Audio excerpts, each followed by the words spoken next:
ওই প্রথম দিনটাই। তারপর ওর ভয় ভেঙে গেল।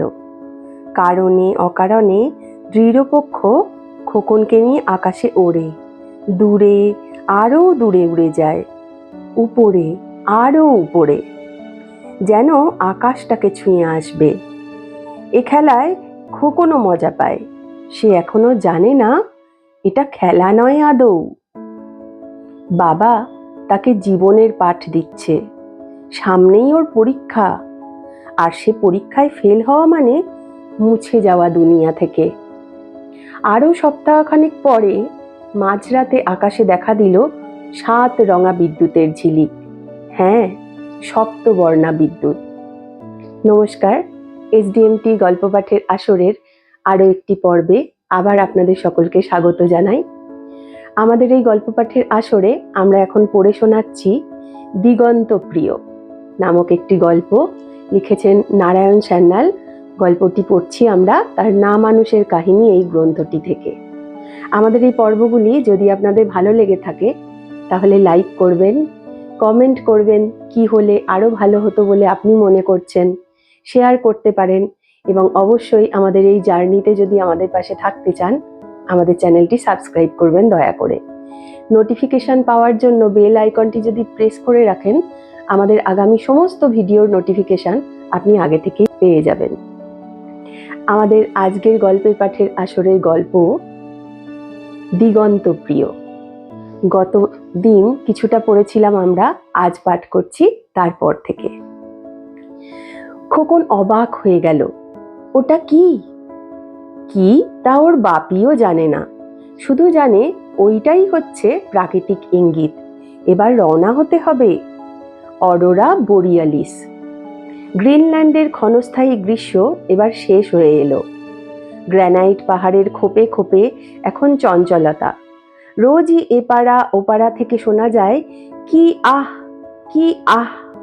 ওরা একে একে রওনা হয়ে পড়ছে।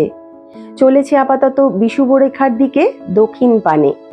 যাবার আগে ওরা ডাক দিয়ে যায়। যারা এখনো যাত্রা শুরু করেনি তাদের শেষ সংকেত দিয়ে যায়, কি আ কি আ, এসো তোমরাও এসো, আর দেরি করো না। মরাল বা ফ্লেমিঙ্গোর মতো ওরা এক দলে কয়েকশো বা কয়েক হাজার থাকে না। এক একটি ছোট দলে 4 থেকে 6 জন, কিন্তু এ দল ও দলের মধ্যে দূরত্ব কয়েকশো মিটার, যেন কেদার বদ্রীর তীর্থযাত্রী। এ দলে ও দলে দেখা হলেই হাঁক পাড়ে, জয় বদ্রী বিশাল। ওদের ভাষায় কি আ কি আ। শুভ্রা ইতিপূর্বে এমন সদ্যজাত সন্তান নিয়ে বারাষ্টেক রওনা হয়েছে। সে জানে প্রথম যাত্রাটাই সবচেয়ে বিপজ্জনক, সবচেয়ে মারাত্মক।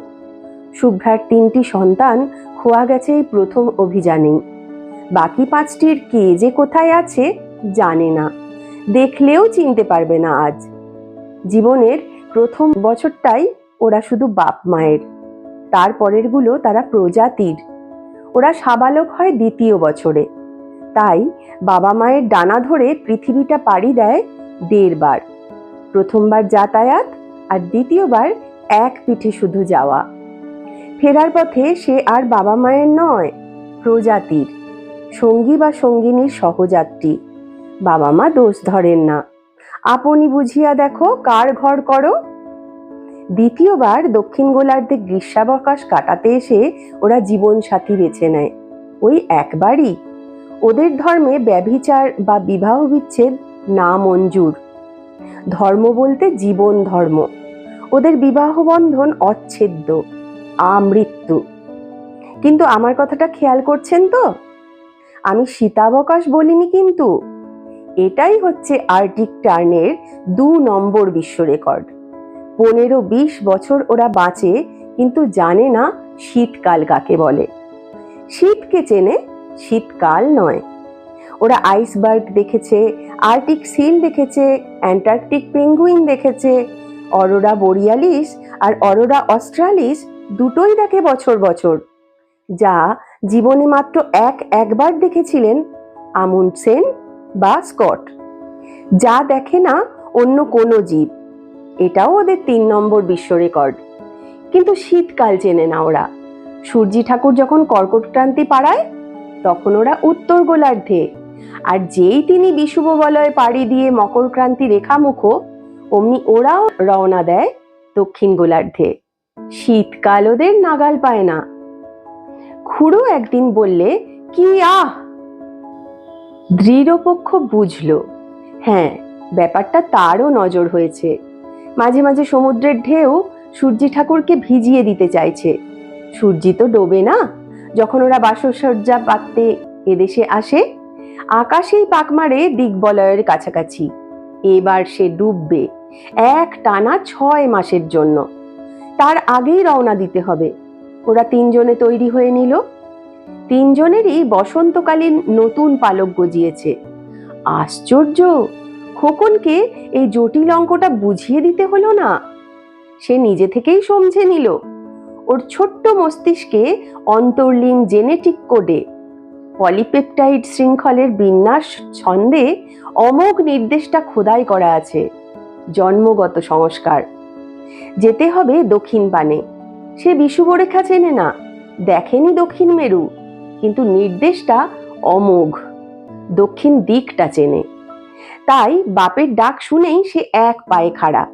ভোর ভোর রওনা হয়ে পড়ল ওরা 4 জন। সেটা ঘোর অমাবস্যা তিথি। অমাবস্যা তিথিটাই কেন বেছে নিল তা আপনারা কেমন করে বুঝবেন? সে এক জটিল গণিত জ্যোতিষের অঙ্ক। ওরা জানে। যারা এখনো গড়িমসি করছে, গ্রানাইট মৌকোষের সেই অলস বাসিন্দাদের অভ্যাস বসে জানান দিয়ে গেল, আমরা রওনা দিলাম কিন্তু। কি আহ! গ্রিনল্যান্ডের দক্ষিণ চরণমূলে পৌঁছতে সময় লাগলো পুরো 2 সপ্তাহ। এটা জানা ছিল দৃঢ়পক্ষের, আর তাইও রওনা দিয়েছে ঘোর অমাবস্যায়। এবার যেতে হবে পূবমুখ, নর্থ সি পাড়ি দিতে, ভরা পূর্ণিমায়। খোকন এতদিনে সাবালক, ভয় নেই কিছু। আর তাছাড়া নর্থ সির কোথায় কোথায় আছে ছোট ছোট দ্বীপ তা ওরা 3 জনেই ভালো মতো জানে। এক টানা পাড়ি দিতে হবে না। অচিরেই ওরা এসে উপনীত হলো স্কটল্যান্ডের উত্তর সীমানায়। আইসল্যান্ড, জেটল্যান্ড, অর্কনেতে বিশ্রাম নিতে নিতে দিনের বেলাতেই উঠছে বেশি। সূর্যাস্ত হলেও ভয় নেই, রাতগুলো পূর্ণিমার কাছাকাছি। এখন আর আপাতত সমুদ্র নেই, ডাঙায় ডাঙায় গোটা ব্রিটিশ দ্বীপপুঞ্জটা পাড়ি দিতে হবে। চেস্টারফিল্ডের কাছাকাছি বিজন প্রান্তরের মাঝখানে একটা পরিত্যক্ত গথিক গির্জা ফেনশুভ্রার ভারী পছন্দসই হল্টিং স্টেশন। প্রতিবারেই যাতায়াতের পথে ওরা ওই গির্জার ঘন্টা ঘরে 2-1টা রাত কাটিয়ে যায়। জনবসতি নেই সেখানে। দুধারে যোজন বিস্তৃত ড্যাফোডিল আর সূর্যমুখী বছরের এই সময় ফুলে ফুলে ভরা থাকে। এবার সেখানে পৌঁছে দৃঢ়পক্ষ কেমন যেন থমকে গেল। গোটা ভূগোলটাই পাল্টে গেছে। সেই তৃণাচ্ছাদিত ঘন সবুজ কার্পেটটা গুটিয়ে নেওয়া হয়েছে, ফুলের চিহ্ন মাত্র নেই। তার বদলে ইট, কাঠ আর কংক্রিটের চাঙ্ক। গড়ে উঠেছে একটা কারখানা 1 বছরের মধ্যেই। নির্মেঘ নীল আকাশটার কপালে চিমনির কালো ধোঁয়ার কলঙ্ক রেখা।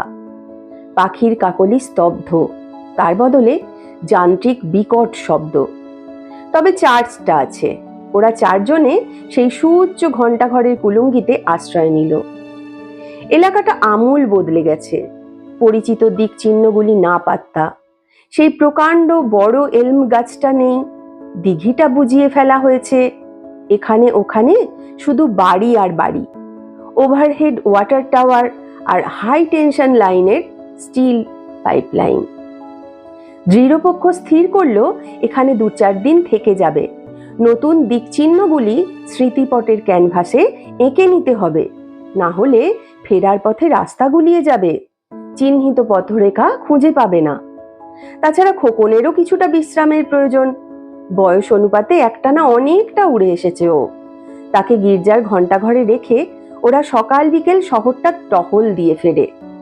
সব কিছু চিনে নেয়। বাসায় ফিরে আসার সময় ঠোঁটে করে নিয়ে আসে মরা মাছ অথবা ব্যাঙ। ধেরে খোকা তাতে মহা খুশি। শরীর না নাড়িয়ে কাগের দলা বগের দলা খাওয়ায় তার খুবই আগ্রহ। তারপর একদিন ওরা বাসায় ফিরে এসে দেখে ঘরটা খালি। তখন সন্ধ্যা হব হব। ওরা প্রথমে ভেবেছিল এক নাগাড়ে বসে থাকতে থাকতে খোকন বুঝি ক্লান্ত হয়ে পড়েছিল, তাই বিকেল নাগাদ কাছে পিঠে কোথাও চড়তে গেছে, এখনই ফিরবে। ফিরল না। সারাটা রাত উৎকণ্ঠিত 3 পরিযায়ী তামাম রাত গায়ে গা ঠেকিয়ে জেগে বসে রইল। ভোরের আলো ফুটতে না ফুটতেই খুড়ো ভাইপো খুঁজতে বার হলো। ফেনো শুভ্রা নিশ্চুপ বসে রইল ঘন্টা ঘরে। ইতিমধ্যে যদি খোকন ফিরে আসে, এলো না। সারাটা দিন ব্যর্থ অন্বেষণ করে সন্ধ্যাবেলায় 2 ক্লান্ত বিহঙ্গ ফিরে এলো বাসায়। দৃঢ়পক্ষ চোখ তুলে তাকাতে পারছিল না সন্তানহারা জননীর দিকে। সে সারাটা দিন মুখে কুটোটি কাটেনি। পরের দিন ফেনো শুভ্রা নিজেও বার হলো ওদের সঙ্গে। সেদিনটায়ও ওরা খোঁজাখুঁজি করলো। খোকনের চিহ্ন মাত্র খুঁজে পাওয়া গেল না। কোথায় যেতে পারে সে? কেনই বা যাবে? গেলেও ফিরে আসবে তো। আসছে না কেন? তবে কি? আর ভাবতে পারে না ফেনো শুভ্রা। তৃতীয় দিনে ঘটল মারাত্মক একটা দুর্ঘটনা। ফেনো শুভ্রাই তার জন্য দায়ী। কেন সে নির্বোধের মতো? না, ভুল হলো। দায়ী ফেনো শুভ্রা নয়, দায়ী তার মাতৃস্নেহ। পার্বত্য নদীটাতে বাঁধ দিয়ে রূপায়িত হয়েছে একটা নতুন জলবিদ্যুৎ পরিকল্পনা। তাই শহরের কয়েক কিলোমিটার উত্তরে দেখা দিয়েছে একটা কৃত্রিম হ্রদ। অনেক পাখি এসে জুটেছে সেখানে। Pintail, teal, sandpiper, snipe, হাঁস। হঠাৎ ওদের নজর হলো সেখানে বন্দুক কাঁধে 2 শিকারী স্নাইপ শিকার করছে। বন্দুক জিনিসটা যে কি তা ওরা 3 জনই খুব ভালো রকম চেনে। সারা পৃথিবী ঘোরে তো। সূর্যালোকে বন্দুকের নলটা চিকচিক করে ওঠা মাত্র কমন খুঁড়ো ডেকে উঠল, কি কি কি রে। এ ডাক সব জাতের পাখিই চেনে। বিপদ সূচক সাবধান বাণী। দৃঢ়পক্ষও যেন প্রতিধ্বনি করে ওঠে, কি রে কি রে। এক ঝাঁক হুইসলিং টিল সে ডাক শুনে উঠে পড়ল আকাশে। দৃঢ়পক্ষ আর তার খুঁড়ো দ্রুত পক্ষ সঞ্চালনে উঠে গেল আকাশে, সোজা সূর্যের দিকে। ওরা জানে সূর্যের দিকে তাকিয়ে বন্দুকের টিপ করা শক্ত, কিন্তু কি জানি কেন খণ্ড মুহূর্তের জন্য সবকিছু ভুল হয়ে গেল ফেনো শুভ্রার। আত্মরক্ষার জৈবিক প্রেরণাকে গ্রাস করল ওর মাতৃ হৃদয়। ওই 2 জন শিকারীর পিছন পিছন আসছিল একজন, তার হাতে দড়ি দিয়ে ঝোলানো এক গাদা মরা স্নাইপ। খুড়োর সাবধানবাণীটা ও ঠিকই শুনেছে, কিন্তু সদ্য সন্তান হারার হঠাৎ মনে হলো ওই স্নিপেট গুচ্ছের মধ্যে রয়েছে ওর খোকন সোনা। না ভেবে চিন্তেই ডানা দুটি বন্ধ করেছে ফেনো শুভ্রা। সোজা নেমে এসেছে ওই মরা পাখিগুলোর দিকে। শব্দটা সে শোনেনি, বন্দুকের শব্দটা, কারণ শব্দ তরঙ্গের চেয়েও দ্রুত বেগে ওর দিকে ছুটে এসেছিল এক ঝাঁক ছড়রা। ফেনো শুভ্রার পতনোন্মুখ দেহটা খণ্ড মুহূর্তের জন্য মাঝ আকাশে স্থির হয়ে গেল, নিচের দিক থেকে গুলিটার প্রত্যাঘাতে। পর মুহূর্তেই সে সামিল হলো ওই মরা পাখিদের দলে। তখন ওর দেহে প্রাণ নেই। থাকলেও সে খুঁজে পেত না খোকনকে, কারণ ওই মৃতদেহের স্তূপে সে ছিল না আদৌ। শিকারীর বন্ধু ওকে তুলে নিল হাতে, বললে, অহেতুক এটাকে মারলে বব। পাখিটা আর্টিক টার্ন, ওর মাংস খাওয়া যায় না। বন্ধু বললে, সেটা বড় কথা নয় জিম, তুমি আমার টিপটা অ্যাপ্রিসিয়েট করলে না। তা বটে। পুরো 7টা দিন কোনো উচ্চবাচ্য করল না খুড়ো। সে নিজের অভিজ্ঞতা দিয়ে জানে দুনিয়াদারির অনেক ঘাটে জল খেয়েছে সে। সন্তান হারানোর দুঃখ, সঙ্গিনী হারানোর বেদনাটা বোঝে। দৃঢ়পক্ষ চুপচাপ বসে থাকে ঘন্টা ঘরে। খাদ্য অন্বেষণে যেতে চায় না, দক্ষিণ পানে রওনা দেওয়ার লক্ষণ নেই। শুধু ঘন্টা ঘরের নির্জনতায় সে বসে থাকে দক্ষিণ দিকে মুখ করে। সেটা সজ্ঞানে নয়, জন্মগত সংস্কার। ওদের উপবেশন ভঙ্গিমা দেখেই স্বজাতীয়রা বুঝে নেয় কোনটা উত্তর দিক, কোনটা দক্ষিণ। এখন এই এপ্রিল মে মাসে সে বসে দক্ষিণমুখ হয়ে, আবার অক্টোবর নভেম্বরে ওকে দেখা যাবে উত্তরমুখ হয়ে বসতে, যখন সে দক্ষিণ গোলার্ধ থেকে চলতে থাকে গ্রিনল্যান্ডের দিকে। খুড়োই মাঝে মাঝে দু একটা মাছ নিয়ে আসে, ফেলে দেয় ভাইপোর সামনে। দৃঢ়পক্ষ কখনো তাতে ঠোকর মারে, কখনো উদাসীন হয়ে বসেই থাকে। ইতিমধ্যে ৮-১০ ঝাঁক আর্টিক টার্ন এসে আশ্রয় নিয়েছে ওই ঘণ্টাঘরের কুলুঙ্গিতে। তারা এক রাত বিশ্রাম নিয়েই আবার রওনা হয়। ওদের ডাক দেয়, কি আহ কি আহ, চলো, যাবে না দক্ষিণ পানে? দৃঢ়পক্ষ জবাব দেয় না। খুড়ো কি বলবে কি করবে স্থির করে উঠতে পারে না। ওই ডাক অমোঘ, যাত্রার আহ্বান। কিন্তু এতদিনের সঙ্গী ওই দুর্বনস্য হতভাগ্যকেও ফেলেও দিতে পারে না। আরো দিন চারেক পরে খুড়ো ওর কর্ণমূলে অস্ফুট পূজন করল, কি আহ! তার মধ্যে কতটা সান্ত্বনা, কতটা আহ্বান, আর কতটাই বা এ দুনিয়ার অনিত্যতা সম্বন্ধে মোহমুদ্গর, তা খুড়ো নিজেই জানে না। তার শব্দভাণ্ডার সীমিত। সাবধান বাণী, আনন্দের অভিব্যক্তি, আহ্বান, সাড়া দেওয়া, দাম্পত্য পূজন।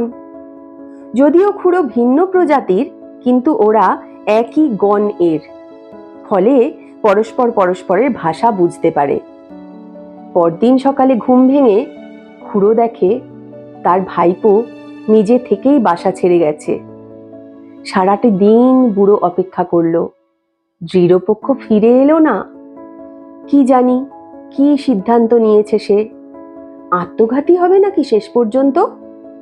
তবে একটা কথা পরিষ্কার, খুড়োকে সে মুক্তি দিয়ে গেছে। খুড়ো এখন নিজের পথ নিজে চিনে নি, তাই নেবে সে। উপায় কি? আমাদের আজকের গল্প পাঠের আসরে আমরা এইটুকুই পড়লাম। আপনাদের গত পর্বে আমরা বলেছিলাম যে এই বইটিতে বিভিন্ন পরিযায়ী পাখির পথ যে ম্যাপের মাধ্যমে বুঝিয়ে দেওয়া আছে, সেটি আপনাদের একটু বিশদে বলবো, একটু ক্লোজ আপে ছবিটি দেখাবো। চলুন সেটি আমরা তাহলে শুনে নিই এখন। দিগন্তপ্রিয় গল্পটিতে বইয়ে এই রকম একটি পৃথিবীর ম্যাপের সাহায্যে বিভিন্ন পাখির পরিযানের বিষয়ে লেখা আছে। এর মধ্যে আর্টিক টার্ন, এই পাখিটির যাত্রাপথকে এরকম ডট লাইন দিয়ে নির্দেশ করা আছে। তাদের এই পরিযান পথটি যদি আমরা ম্যাপে খেয়াল করি তাহলে দেখতে পাবো এই অঞ্চল থেকে একটি শাখা এই পথ ধরে চলে গেছে দক্ষিণ মেরুতে, ঠিক নয়, তার কাছাকাছি অঞ্চলে। আবার আরেকটি পথ আমরা দেখতে পাচ্ছি এই স্থান থেকে শুরু হয়ে চলে আসছে এই পথ বরাবর। আবার এই পাখিরই আরেকটি পথ আমরা দেখতে পাচ্ছি পরিযানের এই অঞ্চলে। একই প্রজাতির হলেও তাদের মধ্যে বিভিন্ন রকমের পাখির সমাহার আছে এবং তারা পরিযানের জন্য বিভিন্ন পথ বেছে নেয়। তাদের গন্তব্য এভাবেই বিভিন্ন হয়। এর সাথে অন্যান্য পাখিদের যাত্রাপথও আমরা দেখছি। আর্টিক স্কুয়া, তাদের এরকম ডটেড এবং তার সাথে লাইন আছে, এই রকম চিহ্ন দিয়ে তাদের যাত্রাপথটা এই ম্যাপে দেখানো হয়েছে, যেটি আমরা দেখতে পাচ্ছি এই অঞ্চল থেকে বিস্তৃত হয়েছে প্রায় এই পর্যন্ত। এই সমস্ত পাখিদের যাত্রাপথ কখনো পরস্পরের যাত্রাপথকে ওভারল্যাপ করছে, কখনো তার সাথে প্যারালালি চলতে থাকছে কিছু দূর পর্যন্ত। এবং এরপর আমরা দেখব শোয়ালো, সেই পাখিদের পরিযান পথ এরকম তীর চিহ্নের মাধ্যমে দেখানো হয়েছে, এই যে এই হচ্ছে তাদের পরিযান পথ। তারপর রয়েছে গোল্ডেন প্লভার, তাদের পরিযান পথ দেখব আমরা এরকম রেল লাইনের মতো গতিপথে তাদের পরিযান পথটা দেখানো হয়েছে, সেটি এই ম্যাপে আমরা দেখতে পাচ্ছি। এইখানে খুব একটি বেশি দূর বিস্তৃত নয় তাদের যাত্রাপথ। তারপর এমনি প্লভার যারা, তাদেরও যাত্রাপথ এইরকম চিহ্নের সাহায্যেই নির্দেশ করা আছে। তারপর রয়েছে সাইবেরিয়ান ওয়ারবলার, লাইন এবং তার সাথে গোল রেখা, তার মাধ্যমে তাদের যাত্রাপথটাকে এইভাবে চিহ্নিত করা আছে। তারপর গ্রেট সিয়ার ওয়াটার, যাদের কথা এই গল্পের মধ্যে উল্লিখিত হলো, এরকম ছোট ছোট বক্স আকারে তাদের যাত্রাপথটা দেখানো হয়েছে, যেটি আমরা দেখতে পাচ্ছি এই যে এই অঞ্চল থেকে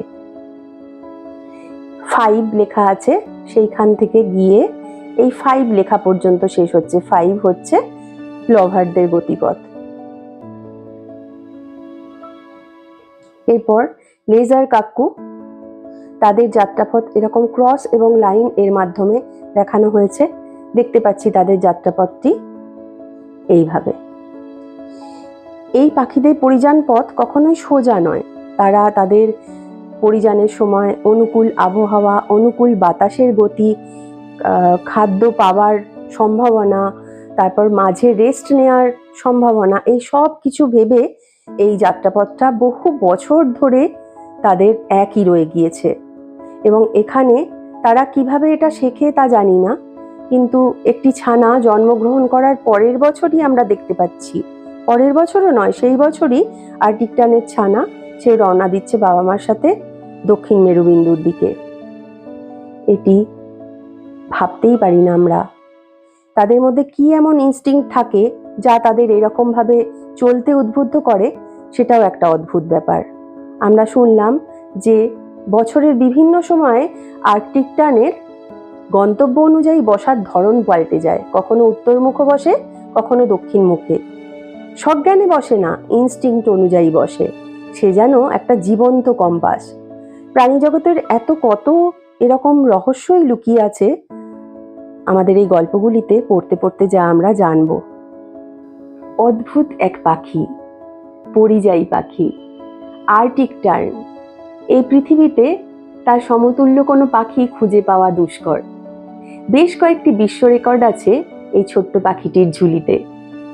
প্রথমত, তারা প্রতি বছর একবার করে উত্তর মেরু থেকে দক্ষিণ মেরুতে যায়, আবার সেখান থেকে ফিরে আসে উত্তর মেরুতে। প্রায় পৃথিবী পরিক্রমা করে ফেলে তারা। এবং তাদের এই পরিক্রমা পথ বিভিন্ন বৈজ্ঞানিক উপায়ে অনুসরণ করে দেখা গিয়েছে যে দূরত্ব তারা এক বছরে অতিক্রম করে, তাদের সমগ্র জীবনকাল, যা কিনা 30 বছরের আশেপাশে, সেই জীবনকালে তারা পাড়ি দিতে পারে পৃথিবী থেকে চাঁদ পর্যন্ত যাতায়াত প্রায় 4 থেকে 5 বার। তো সেটি তো একটি বিশ্ব রেকর্ড বটেই। এছাড়াও দেখা গেছে এই পাখিগুলি উত্তর মেরু প্রভা, বা যাকে বলা হয় নর্দার্ন লাইটস, অরোরা বোরিয়ালিস, সেটি দেখে প্রতি বছর। আবার দক্ষিণ মেরু অঞ্চলে গিয়ে সেখানকার অরোরা অস্ট্রালিস, বা যেটাকে বলা হয় আমাদের সাদার্ন লাইটস, সেটিও দেখে। এটিও আরেকটি বিশ্ব রেকর্ড। একই বছরের মধ্যে 2 বার এই দুটি মেরুপ্রভা দেখা। এবং তার সাথে এটাও দেখা যায় যে এরা একজনই সঙ্গী বা সঙ্গিনী নির্বাচন করে সারা জীবনকাল জুড়ে। তারা সঙ্গিনী বা সঙ্গী বদল করে না। আমাদের এই গল্প দিগন্ত প্রিয়, যা লিখেছেন নারায়ণ সান্যাল, সেখানে এরকম একটি আর্কটিক টার্ন পরিবারকে আমরা দেখতে পাচ্ছি তারা তাদের জীবনকাল কি করে কাটাচ্ছে তাদের ছোট্ট ছানাকে নিয়ে। এবং লেখক সেখানে সুন্দর একটা মানবিকতা আরোপ করেছেন। আর্কটিক টার্ন পাখিগুলি যদি মানুষ হতো, তাদের কথোপকথন কেমন হতো, তাদের জীবনে এই যে নানা রকম ইন্টারেস্টিং জিনিস দেখা, এবং যেটি সাধারণত কোনো পাখি সারা জীবনে এতবার দেখতে পারে না, এতবার তাদের সেই সৌভাগ্যটি হয়, সেটি ঠিক কিভাবে তারা নিজেদের মধ্যে আলোচনা করছে। এই অরোরা বোরিয়ালিস সেটিকে কিভাবে বর্ণনা করছে। উত্তর মেরু অঞ্চলে দীর্ঘ 6 মাস গ্রীষ্মকাল, দীর্ঘ 6 মাস শীতকাল, এই বিষয়টাকে একটা পাখির দৃষ্টিভঙ্গি থেকে কেমন লাগছে, এবং তার পিছনে বৈজ্ঞানিক কারণগুলিও প্রতিটি ক্ষেত্রে খুব সুন্দরভাবে ব্যাখ্যা করে দিয়েছেন তিনি। শব্দচয়ন তার খেয়াল করছি আমরা, প্রচুর এখানে বিদেশি শব্দ আছে, এবং ইংরাজি তো আছেই। এখনকার দিনে ছোট ছোট শিশুরা তারা যদি এই গল্প একবার শোনে, তাদের কিন্তু খুব ইন্টারেস্টিং লাগবে। একই সাথে এর মধ্যে আছে সাহিত্য, বিভিন্ন শব্দের সমাহার, বিভিন্ন ভাষার বিভিন্ন শব্দের সমাহার, এবং তার বৈজ্ঞানিক ব্যাখ্যা তখনকার দিনের উপযোগী করে অবশ্যই। তো সেই জন্যই সেই ব্যাখ্যাগুলিতে আমরা এখন পড়তে গিয়ে দেখছি এখনকার যে সাম্প্রতিকতম ইনফরমেশন, তার সাথে একটা গ্যাপ থাকছে। এটা তো থাকবেই, কারণ বিজ্ঞান তো এক জায়গায় থেমে থাকে না, সে ক্রমাগত এগিয়ে চলে, তার সাথে সাথে সেই তথ্যাবলীরও সম্পূর্ণ নবীকরণ হতে থাকে। কিছু কিছু ক্ষেত্রে তা তো আমূল বদলে যায়। তো সব কিছুর মধ্যেই এই গল্পের মধ্যে এই যে একটা ধারা আমরা দেখতে পাচ্ছি, একটি পাখির পরিবার, পরিযায়ী পাখির পরিবার, তার দৃষ্টিভঙ্গি থেকে পৃথিবীর সমস্তটা, এবং মানুষদেরও দেখছি আমরা তাদের দৃষ্টিভঙ্গি থেকে। কেমন লাগছে আপনাদের? একটি পাখির দৃষ্টিভঙ্গি থেকে মানুষদের এই কার্যকারণ, আচরণ তাদের কতটা যুক্তিযুক্ত লাগতে পারে, এবং মানুষ হিসেবেও যদি আমরা ভেবে দেখি আমাদের কাছেই বা সেই আচরণ কতটা যুক্তিযুক্ত। গল্পটি পড়তে পড়তে যত এগোবো আমরা, তত এরকম অদ্ভুত কিছু পরিস্থিতির সম্মুখীন হব, এবং এর মধ্যে যে মায়ার বাঁধন, যেটি নারায়ণ সান্যাল মহাশয়ের লেখার বৈশিষ্ট্য, সেটি তো আর নতুন করে আপনাদের বলতে হবে না। আপনারা সবই বুঝতে পারছেন। আমাদের যে কটি গল্প এই গল্পের বই থেকে পড়ছি আমরা, প্রতিটিতে সেই মায়া, সেই মায়াতেই বাঁধা পড়ে গিয়েছি আমরা। যদিও আজকের মতো আমাদের বিদায় নেওয়ার সময় হয়েছে। আপনাদের যদি ভালো লাগে আমাদের এই পর্বগুলি, নারায়ণ সান্যাল মহাশয়ের লেখা গল্পগুলি, অবশ্যই আমাদের কমেন্টে জানাবেন। ভালো লাগলে লাইক করবেন, শেয়ার করবেন এবং সাবস্ক্রাইব করে চ্যানেলটিকে আমাদের সঙ্গে থাকবেন। আজকের মতো এই পর্যন্তই। এখন আমরা আসি।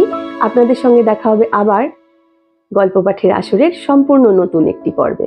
ভালো থাকবেন সবাই। নমস্কার।